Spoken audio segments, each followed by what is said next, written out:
Okay, if you need to take the actuator out, this one screw here and one here, two long one here, and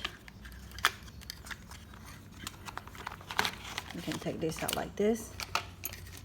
All right, do this one. This is the one you need to take it out. So you do this way.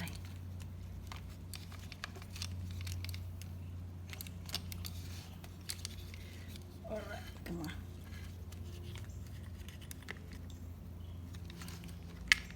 One hanger is not easy to work on.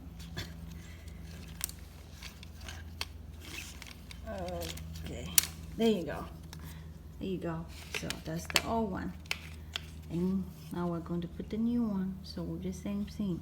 You hook this one wire to here, and this one to here and here. And then put this one back. So screw 1, 2, 3. And this one will be ready to put everything back. Okay. I hope this video helped you. Good luck.